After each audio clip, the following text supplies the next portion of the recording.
चलो दोस्तों, आज की वीडियो में मैं आपको इलेक्शन रिजल्ट से रिलेटेड जो हमारी लर्निंग रही है और किस तरह से मार्केट ने जो वॉलेटिलिटी दिखाई है, जिस तरह से मार्केट ने रिएक्शन दिखाया है, सेंटीमेंट के बेसिस पे किस तरह से मार्केट बहुत ही डाउन गई, डेढ़ डेढ़ हजार पॉइंट डाउन गई थी, फिर से मार्केट ने रिकवरी की, कौन से सेंटीमेंट थे, किससे किस तरह का मूवमेंट हुआ, वो सारी चीजें समझने की कोशिश करेंगे। और इसके साथ ही सोचेंगे और समझेंगे कि इवेंट बेस्ड ट्रेडिंग जब हम करते हैं तो किन बातों का ख्याल रखना चाहिए। इस लर्निंग को हम इंप्लीमेंट करेंगे फ्यूचर ट्रेडिंग में, जब भी आप कभी फ्यूचर में इस तरह के इवेंट बेस्ड ट्रेडिंग करते हो तो ठीक है। तो आज के वीडियो में मैं आपको बताने जा रहा हूँ कि जब एग्जिट पोल के नतीजे आए तो किस तरह से मार्केट ने बिहेव किया। जिस दिन इलेक्शन का रिजल्ट आने वाला था 4 जून 2024 को, उस वक्त मार्केट किस तरह से बिहेव कर रही थी एंड किस तरह के डाउनफॉल देखने मिले मार्केट में, तो ये सारी चीजें मैं आपको दिखाने जा रहा हूँ। एंड उसके साथ ही बात करेंगे कि क्यों मार्केट ने फिर से रिकवर किया एंड फिर से उसी प्राइस पे आ गई जहां पर एग्जिट पोल के नतीजों के टाइम थी। ठीक है, तो ये सारी चीजें समझने की कोशिश करेंगे, क्यों ऐसा होता है मार्केट में, क्यों लोग घबरा जाते हैं, क्यों लोग पैनिक हो जाते हैं, क्यों मार्केट गिरते पे गिरते चली जाती है और क्यों इस तरह के सिचुएशंस में लोग अपने पैसे खो देते हैं। अगर पैसा नहीं खोना है तो उस वक्त किस तरह की साइकोलॉजी की जरूरत होती है, वो सारी चीजें हम इस वीडियो में कवर करने वाले हैं। तो एंड तक बने रहिएगा, बहुत ही इंपॉर्टेंट वीडियो होने वाला है एंड बहुत ही अच्छा लर्निंग एक्सपीरियंस रहने वाला है आप लोगों के लिए। तो डेट बाय डेट मैं आपको बताऊंगा कि एग्जिट पोल कब था एंड एग्जिट पोल के दूसरे दिन क्या हुआ, किस तरह का मार्केट ओपनिंग हुआ, पूरे दिन मार्केट किस तरह से चला एंड फिर 4 जून को किस तरह से मार्केट ने रिएक्ट किया, जो भी रिजल्ट आया उसका, जो कि आप खुद भी जानते हैं कि इलेक्शन का रिजल्ट क्या आया। ठीक है, तो उन सारी चीजों को हम यहाँ पे हाईलाइट करेंगे कि टेक्निकल चार्ट पे, हमारे प्राइस चार्ट पे किस तरह के मूवमेंट हुए, वो सारी चीजें मैं आपके साथ डिस्कस करूंगा। ओके, तो चलिए वीडियो को स्टार्ट करते हैं। यहाँ पे मैं आपको दिखा दूं कि ये लगभग 31 मई की बात है। 31 मई को ये मैंने 1 आवर का चार्ट ओपन किया हुआ है, निफ्टी का 1 आवर का चार्ट ओपन किया हुआ है। 31 मई को मार्केट जो है, यहाँ पे अगर आप नोटिस करेंगे, ठीक है, जब मैं कर्सर लेके जाता हूँ इस कैंडल पे, तो यहाँ पे आप देख सकते हैं 31 मई को, जो कि फ्राइडे था और ट्रेडिंग का लास्ट डे होता है, वीक का जो एंड डे होता है वो होता है फ्राइडे। तो फ्राइडे को जो ट्रेडिंग हुई थी एंड यहाँ पे क्लोजिंग आप देख सकते हैं 22,550 की क्लोजिंग हुई थी।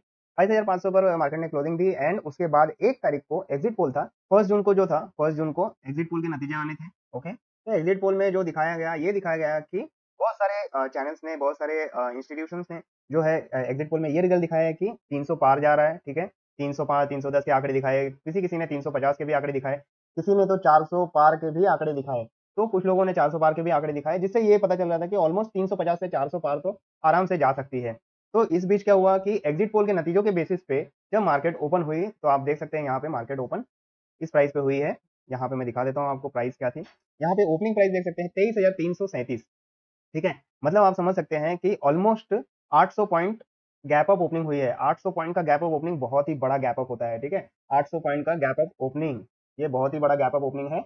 एंड यहाँ पर जो आपके प्रीमियम प्राइस से काफी ज्यादा बढ़ चुके थे। ठीक है, यहाँ पे फिर क्या हुआ है कि ओपनिंग हुई, उसके बाद प्राइस नीचे गया एंड जो पिछला जो आपका रेजिस्टेंस था वहां पर सपोर्ट लिया, फिर से मार्केट ने अपना जो प्राइस था वो रिटेन करके रखा। एंड यहाँ पे क्लोजिंग भी देखे तो आप 23,300 के आसपास की क्लोजिंग हुई। ठीक है, तो ये उस दिन का बिहेवियर था, थर्ड थर्ड जून का बिहेवियर था एंड 3 जून का बिहेवियर था आफ्टर एग्जिट पोल। तो ये बिहेवियर ऐसा था। अब लोगों की निगाहें गड़ी हुई थी कि जब 4 जून को रिजल्ट आएगा और एनडीए सरकार जो है वो 400 पार जाएगी, तो डेफिनेटली यहाँ से बड़ा बूम देखने मिल सकता है, जो भी प्रीमियम प्राइस थे वो आसमान छुएंगे। इस तरह का लोगों का अपना अपना मानना था कि मार्केट बहुत ही तेजी से ऊपर बढ़ेगा एंड सब ने ऑलमोस्ट बहुत सारे लोगों ने कॉल बाय करके रखा हुआ था। जो भी ऑप्शन बायर्स थे, मोस्टली कॉल बायर्स में जो भी ऑप्शन बायर्स थे उन्होंने कॉल बाय करके रखा हुआ था। जितने भी ऑप्शन बायर थे वो ऑलमोस्ट कॉल के साथ लगे हुए थे, कॉल बाय करके रखा हुआ था। बहुत ही कम लोग थे जिन्होंने पुट बाय किया हुआ था। लेकिन 4 जून को हुआ क्या? 4 जून को जब रुझान आने लगे तो वहां पर दिखा कि बीजेपी प्लस जो गठबंधन है, यानी कि आप कह सकते हैं एनडीए जो है, एनडीए 300 पार दिख रही थी। ठीक है, इनिशियल रुझानों में 300 पार दिख रही थी, बट धीरे-धीरे क्या हुआ कि ये रुझान ऑलमोस्ट 310 315 तक दिखाई दे रहे थे। ठीक है, 310 315 तक दिखाई दे रहे थे, बट धीरे-धीरे क्या होने लगा, 310 से 309 308 305 4 इस तरह से वो नीचे जाने लगा और एक टाइम तो ऐसा है कि 298 पे 299 पे एनडीए दिखने लगा। इससे मार्केट में इतना डर का माहौल पैदा हो गया, इतना डर का माहौल पैदा हो गया कि जो प्राइस थी, जो निफ्टी थी, वो बहुत ही बुरी तरह से गिरने लगी और आप देख सकते हैं 22,400 तक का पहला कैंडल जो बना था फर्स्ट आवर्स में। ठीक है, तो पहले घंटे में ही यहाँ पे 22,400 तक मार्केट पहुंच चुकी थी। लगभग आप देख सकते हैं कि 23,200 से लेके 22,400 तक ऑलमोस्ट 800 पॉइंट्स यहाँ पे मार्केट गिर चुका था। इसके बाद रिकवरी इसलिए हुआ क्योंकि वो जो एनडीए थी वो 295 प्लस पे बनी हुई थी एंड ये धीरे-धीरे फिर से 301 302 जाते हुए दिखाई दे रही थी, तो यहाँ से मार्केट ने फिर से अप मूव दिखाया। ठीक है, और मैं ये सारी चीज़ें बता रहा हूँ रिजल्ट बेसिस पे किस तरह से रिजल्ट आ रहे थे और मार्केट सेंटीमेंट क्या था। मार्केट सेंटीमेंट ये था, बीजेपी की सरकार फिर से आएगी, एनडीए की सरकार फिर से आएगी तो मार्केट ऊपर जाएगा क्योंकि सेम सरकार रहती है, सेम गवर्नमेंट रहती है तो मार्केट का सेंटीमेंट यही होता है कि मार्केट ऊपर की तरफ ही जाती है। अगर सरकार बदलती है, सरकार गिरती है तो डेफिनिटली एक करेक्शन या प्रॉफिट बुकिंग बड़ा करेक्शन आपको देखने मिलता है। मोस्टली 5 से 10% का भी गिरावट मार्केट में देखने मिलता है, ठीक है? तो यहाँ पर यही सेंटीमेंट काम कर रहा था जब एनडीए के जो नंबर्स थे वो 315 320 से जो है, ठीक है? 315 320 से जो है गिरते-गिरते 299 298 तक आ गए, ठीक है? तो उस वक़्त क्या हुआ कि मार्केट पूरी तरह से गिर रहा था बट ये फिर से इम्प्रूव होने लगे 301 302 दिखने लगा। तो फिर से यहाँ से रिकवरी स्टार्ट हुई, लोगों ने फिर से बाइंग करना चालू किया। बट यहाँ पर आने के बाद फिर से ये सस्टेन नहीं कर पाया और 300 के नीचे जाने लगा, 300 के नीचे जैसे जाने लगा घबराहट और बढ़ती गई मार्केट में और ये कंटिन्यू सेलिंग देखने मिला आपको, कंटिन्यू सेलिंग देखने मिला एंड इतना सेलिंग प्रेशर था कि ऑलमोस्ट 8 से 10% तक मार्केट गिरा उस दिन 4 जून को, 4 जून को यहाँ पे मार्केट गिरा एंड सबसे इम्पोर्टेंट ये था कि जो बीजेपी के खुद के जिसमें एक्सपेक्टेशन था कि बीजेपी कभी भी हारेगी नहीं, वहां पर भी बीजेपी हार गई, उसने वो सारी जगह लूज कर दिए। फॉर एग्जांपल जो राजस्थान में जो सीट थी वो सारे राजस्थान के सीट भी बहुत सारे जगह पे जो अनएक्सपेक्टेड थे वो भी बीजेपी हारी, यूपी में भी अनएक्सपेक्टेड सीटें बीजेपी ने हारी। तो ये सारे जो बड़े-बड़े राज्य थे जहाँ पर बीजेपी बहुत ही अच्छे पोजीशन में थी, वहाँ पे भी अनएक्सपेक्टेड रिजल्ट आया जिसकी वजह से मार्केट ने इतना डरा दिया लोगों को और इस तरह का मार्केट ने एक तरह से प्राइस में इतनी बड़ी डुबकी लगाई और लोगों का पैसा है ना, बहुत सारे लोगों को बहुत बड़ा लॉस भी झेलना पड़ा, ठीक है? अब यहाँ से देख सकते हो आप कि मार्केट ऊपर की तरफ ही जा रहा है। 4 जून को क्या हुआ कि 4 जून को शाम तक आपको पता चल गया, लोगों को पता चल गया कि भैया एनडीए बहुमत पा चुकी है। एनडीए जो है बहुमत पा चुकी है, 272 प्लस ये होता है तो यहाँ पर 294 95 ऑलमोस्ट 292 294 के आसपास एनडीए को सीटें मिल चुकी थी, जो कि एक बहुमत का आंकड़ा है।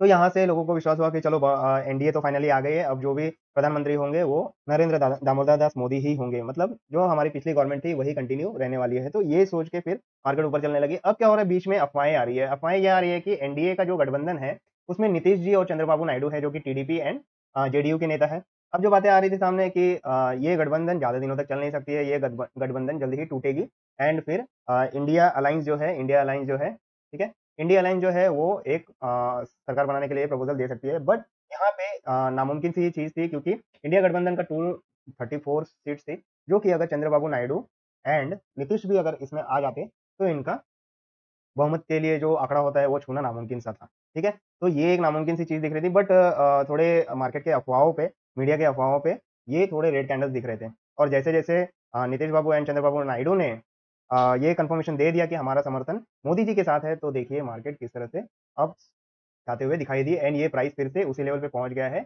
जहाँ पर वो 3 जून को था, ठीक है? तो ये सारे सेंटीमेंट थे और इस तरह से मार्केट में मूवमेंट आई। अब यहाँ पे हम लर्निंग की बात करेंगे कि हमने क्या सीखा?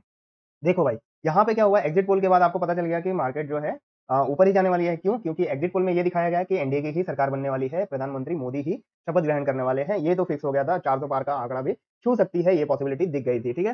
तो यहाँ पे ये चीज़ हो गया। अब क्या हुआ कि as a risk taking trader जो सिर्फ़ एग्रेसिव ट्रेडर होते हैं, रिस्क लेना है, तो रिस्क मैनेज नहीं करते हैं, उन्होंने क्या किया कि कॉल बाय कर लिया, कॉल बाय कर लिया, कॉल बाय कर लिया, ठीक है? अब उनको लग रहा है मार्केट ऊपर जाएगा, बट क्या हुआ? मार्केट देखिए कितना बड़ा 1500 पॉइंट का गिरावट दिखाया मार्केट ने, चार्ट पे भी आप देख सकते हैं कि 4 जून को क्या हुआ, ठीक है? अगर यहाँ पे रिस्क मैनेज करके चलते तो आप क्या करते? ऑप्शन जब बाय कर रहे हैं, कॉल ऑप्शन जब बाय कर रहे हैं उसी टाइम पे आप deep in the money deep out of the money का आपने ऑप्शन बाय करके रखा हुआ है, deep out of the money का पुट ऑप्शन भी बाय करके रखना चाहिए था। ये होता आपका रिस्क मैनेजमेंट। भले ही आपको लग रहा है कि मार्केट गिरने वाली नहीं है क्योंकि एग्जिट पोल ने भी दिखा दिया कि भैया एनडीए की सरकार बनने वाली है, भले ही आपको लग रहा है लेकिन रिस्क मैनेज होना चाहिए, रिस्क मैनेजमेंट होना चाहिए। इसका मतलब क्या है, आपको लॉन्ग स्ट्रैडल लेके चलना चाहिए था, लॉन्ग स्ट्रैडल की स्ट्रैटेजी बनानी चाहिए और डीप ओटीएम का आपको कॉल ऑप्शन बाय करना चाहिए था and deep after the money का पुट ऑप्शन भी बाय करना चाहिए था सेफ पॉइंट ऑफ व्यू। अगर आपका बढ़ते ही चला जाता तो जो आपके प्रीमियम थे में भी हो सकता है 600 800 या ₹1000 के प्रीमियम होंगे, तो ये लॉस होता, ठीक है? ये लॉस होता और जो आपके प्रीमियम यहाँ पे कॉल में बढ़ते वो बहुत ही ज़्यादा होता, जो ये लॉस कवर करके भी आपको प्रॉफिट दे जाता। लेकिन जब यहाँ पे 1500 पॉइंट मार्केट गिरा, अगर उसी टाइम पे आपने रिस्क मैनेज करते हुए पुट ऑप्शन भी बाय किया होता, तो ये 600 आपके ऑलमोस्ट 30,000 से 40,000 के बीच में चले जाते। मतलब समझ रहे हैं आप कि आपने 600 का पुट ऑप्शन बाय किया और 600 का कॉल ऑप्शन बाय किया या फिर हज़ार-हज़ार के रेंज में पकड़ लीजिए कि ₹1000 का आपने पुट ऑप्शन बाय किया है एंड ₹1000 का आपने कॉल ऑप्शन बाय किया हुआ है। तो यहाँ पे जो आपके ₹1000 थे, वो ऑलमोस्ट 30,000 से 50,000 तक भी रेंज में गया है। अगर आप उस दिन के प्रीमियम चार्ट को देखें, आउट ऑफ द मनी का एक चार्ट ओपन करके आप देखेंगे तो वहाँ पे आपको दिखाई देगा कि 30,000 से 50,000 का प्रॉफिट हो सकता था, ठीक है? तो ये सारी चीज़ें आपको रिस्क मैनेजमेंट के थ्रू समझ में आती है कि भैया मैंने रिस्क मैनेजमेंट किया होता, भले ही मेरा दिल कितना ही कहे, भले ही जो रियल फैक्ट है कितना ही कहे कि मार्केट जो है कंटिन्यूअसली ऊपर जाने वाली है, बट एक रिस्क मैनेजमेंट के तौर पे मुझे पुट भी बाय करना चाहिए था for safety point of view, because जो लोकसभा इलेक्शन के रिजल्ट होते हैं बहुत ही वॉलेटाइल होता है मार्केट के लिए, एंड ये सेंटीमेंट मार्केट में इतना वॉलेटिलिटी मचा देते हैं, जो कि आप देख सकते हैं चार्ट पर आपको ये वॉलेटिलिटी दिखाई दे रही है, ठीक है? तो पहला था लर्निंग कि हमेशा रिस्क मैनेजमेंट लेके ही चलना है अगर आपको अपने कैपिटल की रक्षा करनी है तो, ठीक है? और दूसरी चीज़ ये थी कि अगर आपको 4 जून को इवनिंग में पता चल गई है कि भैया एनडीए ही आ रही है, एनडीए ही आ रही है, तो ये लोअर प्राइस पे आपको वहीं पे फिर से एक कॉल पोज़ीशन बनानी चाहिए थी। अब वो कॉल पोज़ीशन आपने बनाई होती तो देखिए प्राइस फिर से इस लेवल पे पहुँच चुका है, ठीक है? जो कि मैंने किया। तो ये यही होता है कि आप सेंटीमेंट को समझो एंड उसी हिसाब से आप ट्रेड में पोज़ीशंस बना सकते हो कि आपको एग्ज़िट करना है या होल्ड करना है या फिर आपको यहाँ पे प्रॉफिट बुकिंग करके निकल जाना है, ये सारी चीज़ें आपको समझ में आती है। अगर आपने पुट होल्ड करके रखा होता तो क्या होता? आपके जितने भी प्रॉफिट हुए 30 टू 40,000 के जो प्रॉफिट हुए, वो सारे के सारे नील हो जाते। क्योंकि आपको पता चल जाता कि भैया यहाँ पे एनडीए कंफर्म हो गया है तो अब मुझे यहाँ पे 30-40 हज़ार का प्रॉफिट लेके निकल जाना है। ₹1000 के आपके 30-40 हज़ार बन गए, आपको यहाँ से प्रॉफिट लेके निकल जाना है।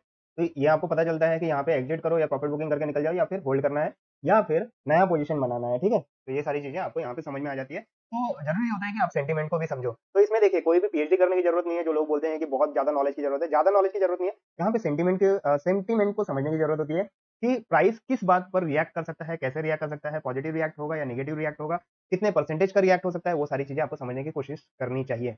अब मैं आपको थोड़ा बताना चाहूँगा कि जब ये 1500 पॉइंट का गिरावट हुआ, तो किस तरह का मार्केट में भूचाल आया था, वो आपको थोड़ा दिखा देता हूँ। जो प्रीमियम प्राइस बढ़े-घटे थे, वो सारी चीज़ें मैं आपको दिखा देता हूँ। तो यहाँ से मैंने ऑप्शन चार्ट मुझे ओपन करना है, तो यहाँ पे निफ्टी पे जाता हूँ, ऑप्शन चेन पे क्लिक करूँगा एंड ऑप्शन चेन पर क्लिक करने के बाद यहाँ पे मैं deep out of the money का पुट ऑप्शन जो है, इसका चार्ट ओपन कर लेता हूँ। यहाँ पे आप देख सकते हैं, यहाँ पे राइट क्लिक करूँगा तो चार्ट आ जाएगा। ये चार्ट मैंने ओपन कर लिया, अब ये प्रीमियम चार्ट ओपन हो चुका है। अब यहाँ पे देखिए क्या हुआ था, 4 जून को क्या हुआ। 4 जून के पहले जो है इसका वैल्यू क्या था? 4 जून को सुबह ही जब मार्केट ओपन हुई थी, तो इसका प्राइस कितना था? 99 रुपीज़ दिख रहा है, ठीक है? 100 रुपीज़ दिख रहा है। ये 1100 तक गया था, मतलब आपका जो पैसा था वो 10 गुना हो गया था। आपने अगर यहाँ पर 1 लॉट भी बाय किया होता, 1 लॉट का प्राइस होता यहाँ पे ₹2500, ₹2500 आपके ₹25,000 बन चुके थे, ठीक है? ये 12:30 बजे तक आपके 2500 जो थे वो ₹25,000 बन चुके थे, 10 गुना आपका प्रॉफिट हुआ था, ये देख सकते हैं आप। एंड वहीं पे मैं आपको बता दूँ, ठीक है? वहीं पे अगर मैं आपको बताऊँ कि अगर आपने एग्ज़िट नहीं किया होता, तो वो जो आपके 2500 25,000 बन चुके थे, अब आप देख सकते हैं यहाँ पर जो है, तो यहाँ पे इसका वैल्यू आप देख सकते हैं कि किस तरह से ये ऑलमोस्ट ज़ीरो के पास चला गया। तो इसका मतलब यही होता है कि मार्केट सेंटीमेंट समझना होता है, कब एग्ज़िट करना है, कब बने रहना है। तो ये सारी चीज़ें बहुत ही मायने रखती है और उन्हीं चीज़ों को ध्यान में रखते हुए, उन्हीं चीज़ों को समझते हुए कि मार्केट सेंटीमेंट, प्राइस का जो सेंटीमेंट है, वो किस न्यूज़ पे और किस आधार पे वो पॉजिटिवली रिएक्ट करती है या नेगेटिवली रिएक्ट करती है, वो आपको समझना ज़रूरी होता है। तो इस तरह से आपको 4 जून का जो रिज़ल्ट हुआ, लोकसभा इलेक्शन के जो रिज़ल्ट आए, उसके ऊपर किस तरह का आपको लर्निंग मिला और कौन से सारी चीज़ें आपको समझ के रखनी चाहिए, किस तरह से एग्ज़िट करना चाहिए, किस तरह से होल्ड करना चाहिए, कब प्रॉफिट बुक करना है, कब मुझे निकल जाना है, वो सारी चीज़ें आपको सेंटीमेंट बेसिस पे ही समझना चाहिए। और सबसे इम्पोर्टेंट जो होता है रिस्क मैनेजमेंट, जो मैंने आपको बोला कि भले ही मार्केट कुछ भी कहे, लेकिन आपको मार्केट के ऊपर या न्यूज़ के ऊपर पूरी तरह से भरोसा नहीं करना है। आपको हमेशा रिस्क मैनेज करके चलना है। तो यहाँ पे जब आपने कॉल बाय किया था, तो आपको पुट भी बाय करना चाहिए था।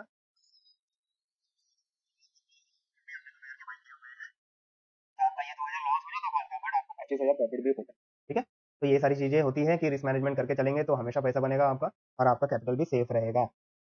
आई होप आज का वीडियो आपको बहुत ही पसंद आया होगा एंड सारे जो फंडामेंटल फैक्टर्स थे, किस तरह से प्राइस ने रिएक्ट किया, कौन से न्यूज़ पे किस तरह से रिएक्शन दिया, वो सारी चीज़ें कवर हो गई होंगी। एंड इसी तरह के वीडियो अगर आपको आगे भी चाहिए, कंटिन्यूएशन में चाहिए, तो हमारे चैनल पे अगर पहली बार आए हैं तो चैनल को सब्सक्राइब जरूर कर लीजिएगा और ये वीडियो जितना हो सके उतने लोगों को शेयर कीजिएगा, सो दैट जो ज़रूरतमंद है, जिन्हें ये छोटी-छोटी बातें समझनी है, उन्हें भी ये सारी बातें आसानी से समझ में आए एंड वो बहुत ही सेफली मार्केट में ट्रेड कर पाएँ। तो चलिए मिलते हैं नेक्स्ट वीडियो में इसी तरह के अच्छे कंटेंट के साथ, अच्छे नॉलेजेबल एंड वैल्यूएबल कंटेंट के साथ। तो thank you so much and all the best.